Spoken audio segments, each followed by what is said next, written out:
Welcome to GK all collection. आज है 19 मई और 19 मई 2023 से करंट अफेयर से जितने भी प्रश्न जो कि प्रतियोगी परीक्षाओं की दृष्टि से महत्वपूर्ण होंगे उन सभी के बारे में हम डिस्कस करेंगे। साथ ही प्रश्नों से संबंधित महत्वपूर्ण फैक्ट की भी चर्चा करेंगे। आज की क्लास की प्रैक्टिस टेस्ट पीडीएफ और आंसर की पीडीएफ आपको वीडियो के डिस्क्रिप्शन में मिल जाएगी। वीडियो को अंत तक देखें। वीडियो के अंत में मैं एक क्वेश्चन भी आपसे पूछूंगा जिसका आंसर आपको कमेंट बॉक्स में देना है। डेली करंट अफेयर्स वीडियो देखने के लिए जीके और कलेक्शन को सब्सक्राइब करें। तो चलिए शुरू करते हैं।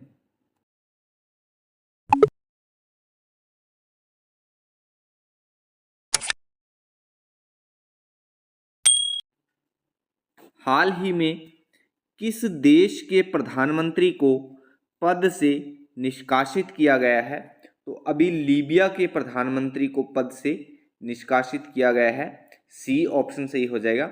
इसके बारे में थोड़ा और विस्तार से जान लेते हैं। ये आप देख पा रहे हैं तस्वीर में प्रधानमंत्री। लीबिया के राजनीतिक परिदृश्य में उथल पुथल मच गई है क्योंकि देश की पूर्वी संसद ने प्रधानमंत्री फाथी बशागा को हटाने के लिए मतदान किया। उन्हें जांच के लिए भेजा गया और उनके प्रतिस्थापन के रूप में वित्त मंत्री ओसामा हमद को नियुक्त किया गया।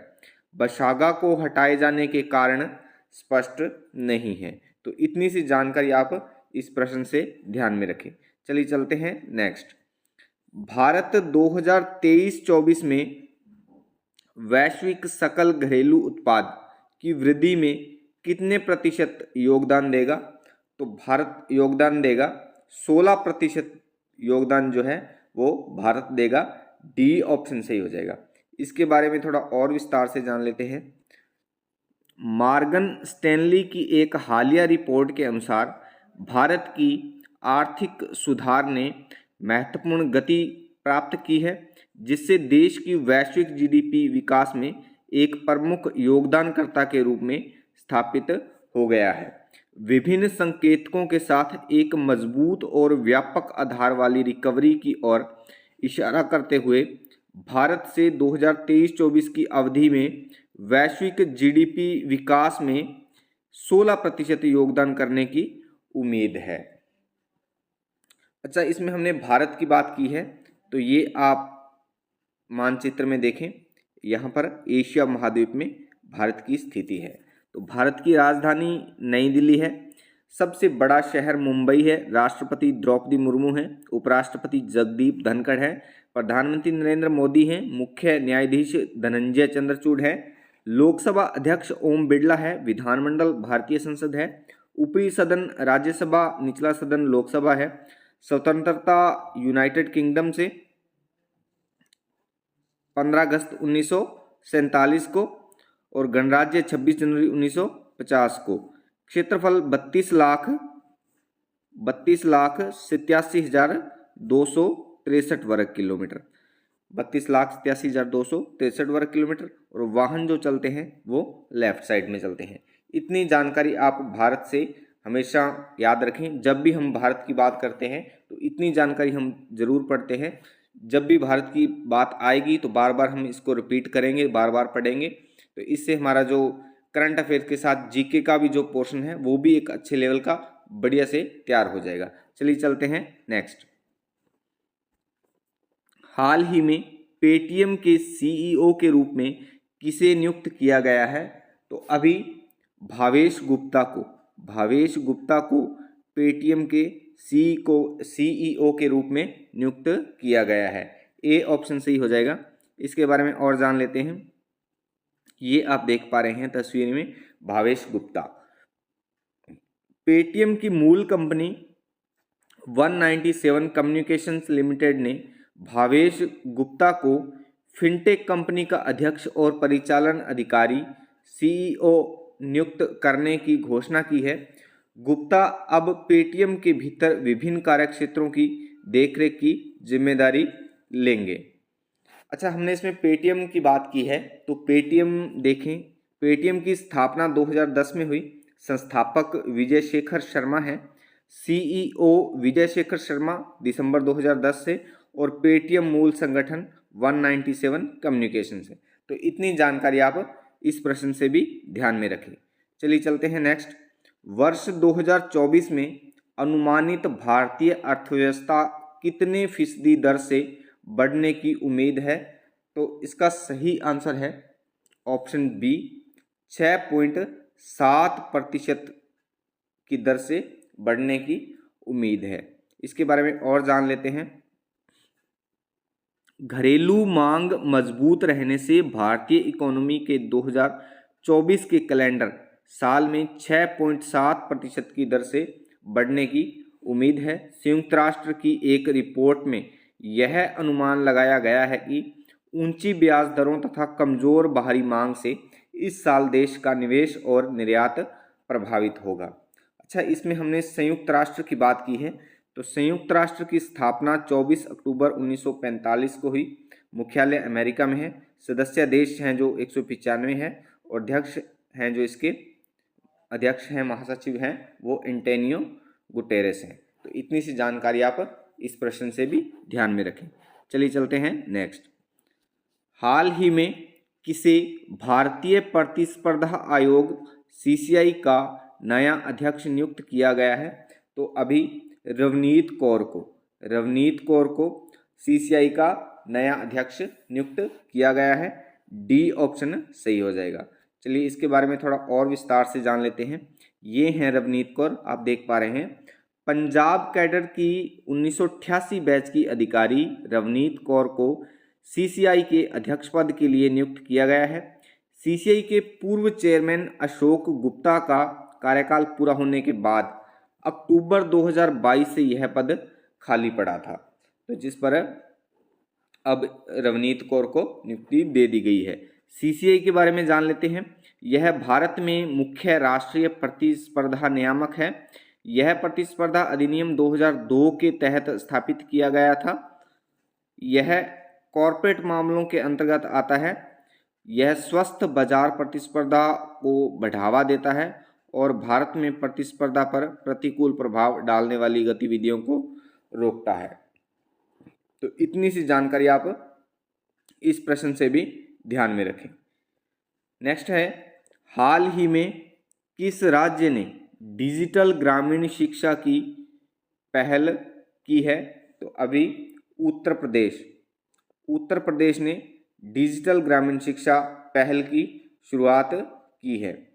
डी ऑप्शन सही हो जाएगा। इसके बारे में थोड़ा और जान लेते हैं। सरोजनी नगर के राजकीय यूपी सैनिक इंटर कॉलेज के मुख्य सचिव दुर्गा शंकर मिश्रा ने ऑनलाइन ग्रामीण शिक्षा पहल की आधिकारिक शुरुआत की है। माध्यमिक शिक्षा विभाग और II कानपुर के बीच साझेदारी के माध्यम से विकसित इस कार्यक्रम का उद्देश्य ऑनलाइन प्लेटफार्मों के माध्यम से ग्रामीण समुदायों को शिक्षा प्रदान करना है। तो ये उद्देश्य है इसका। इसमें हमने उत्तर प्रदेश की बात की है, तो ये आप भारत के मानचित्र में देख पा रहे हैं। ये यहाँ पर उत्तर प्रदेश की स्थिति है। उत्तर प्रदेश को राज्य का दर्जा 24 जनवरी 1950 को मिला। राजधानी लखनऊ है। विधानमंडल द्विसदनीय है, जिसमें विधान परिषद की 100 सीटें हैं और विधानसभा की 403 सीटें हैं। राज्यपाल आनंदीबेन पटेल हैं उत्तर प्रदेश की, और मुख्यमंत्री योगी आदित्यनाथ हैं जो बीजेपी से हैं। राज्यसभा की सीटें 31 हैं, जबकि लोकसभा की सीटें 80 हैं। तो इतनी जानकारी आप उत्तर प्रदेश से भी ध्यान में रखें। जब भी हम ऐसे प्रश्नों की बात करते हैं जहाँ पर किसी विशेष स्थान या राज्य देश की बात आती है, तो उसके बारे में हम इतनी जानकारी जरूर पढ़ते हैं और हमेशा ही पढ़ते रहेंगे, जिससे करंट अफेयर के साथ साथ हमारा जो बेसिक जनरल नॉलेज है वो भी स्ट्रॉन्ग होता रहे। चलिए चलते हैं नेक्स्ट। G7 और क्वाड शिखर सम्मेलन के लिए PM मोदी 19 से 24 मई किस देश की यात्रा पर जाएंगे? तो अभी जापान, पापुआ न्यू गिनी और ऑस्ट्रेलिया, इन तीनों देशों की यात्रा पर जाएंगे प्रधानमंत्री मोदी। तो डी ऑप्शन सही हो जाएगा, उपयुक्त सभी। इसके बारे में थोड़ा और विस्तार से जान लेते हैं। प्रधानमंत्री नरेंद्र मोदी 3 देशों की यात्रा पर जाएंगे, जो 19 मई से शुरू होगा और 24 मई को खत्म होगा। PM मोदी जापान में G7 शिखर सम्मेलन और ऑस्ट्रेलिया में क्वाड लीडर्स शिखर सम्मेलन में भाग लेंगे। जापान के प्रधानमंत्री फूमियो किशिदा के निमंत्रण को स्वीकार करते हुए जापान की अध्यक्षता में G7 शिखर सम्मेलन के लिए हिरोशिमा जापान जाएंगे।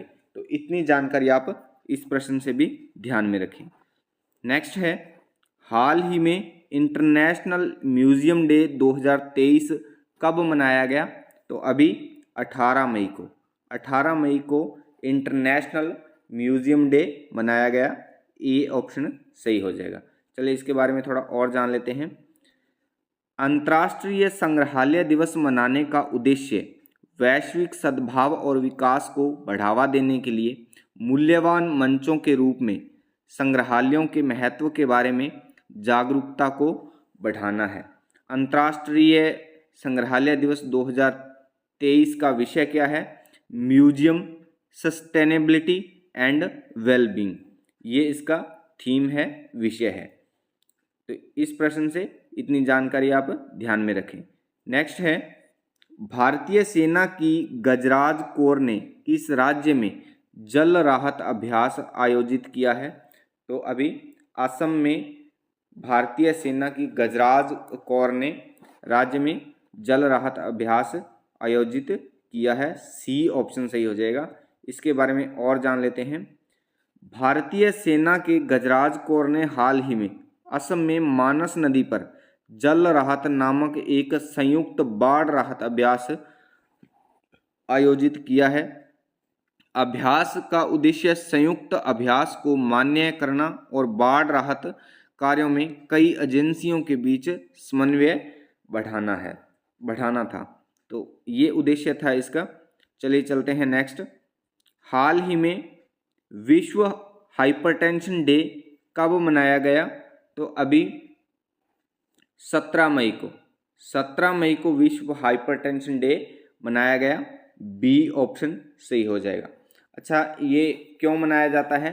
तो इस कार्यक्रम का जो उद्देश्य है वो हाइपरटेंशन, इसके कारणों और रोकथाम प्रबंधन के महत्व के बारे में जागरूकता को बढ़ाना है। तो ये इसका उद्देश्य है हाइपरटेंशन डे मनाने का। अच्छा, कल की वीडियो का चैलेंज क्वेश्चन था, हाल ही में आरबीआई ने कितने नॉन बैंकिंग फाइनेंस कंपनियों के लाइसेंस कैंसिल किए हैं? तो इसका सही आंसर है ऑप्शन डी था इसका सही आंसर। 7 कंपनियों के लाइसेंस हैं जो आरबीआई ने निरस्त किए हैं। ये 7 कंपनियां कौन कौन सी हैं? ये हैं Coorg tea company, Trimurti Finvest, east west Finvest India, JV Modi securities, के पटेल फाइनेंस, पूर्वी फिनवेस्ट और जैनफिन कैपिटल। ये 7 कंपनियां हैं जिनका आरबीआई ने लाइसेंस कैंसिल किए हैं। आज की वीडियो का चैलेंज क्वेश्चन है, संयुक्त राष्ट्र महासभा ने किस दिन को सतत परिवहन दिवस के रूप में घोषित किया है? तो इस क्वेश्चन का आंसर आप कमेंट बॉक्स में कमेंट करके जरूर बताएं। आज के लिए बस इतना ही। वीडियो अच्छी लगी तो वीडियो को लाइक करें, दोस्तों में शेयर करें और कोई सुझाव या संशोधन के लिए कमेंट भी करें। और डेली करंट अफेयर्स वीडियो देखने के लिए जीके ऑल कलेक्शन को सब्सक्राइब करें और बेल आइकन को प्रेस करके ऑल पर भी क्लिक कर दें ताकि डेली अर्ली मॉर्निंग नोटिफिकेशन आपको मिलता रहे। जल्द मिलते हैं एक नए ज्ञान नए वीडियो के साथ। तब तक के लिए जय हिंद, जय भारत।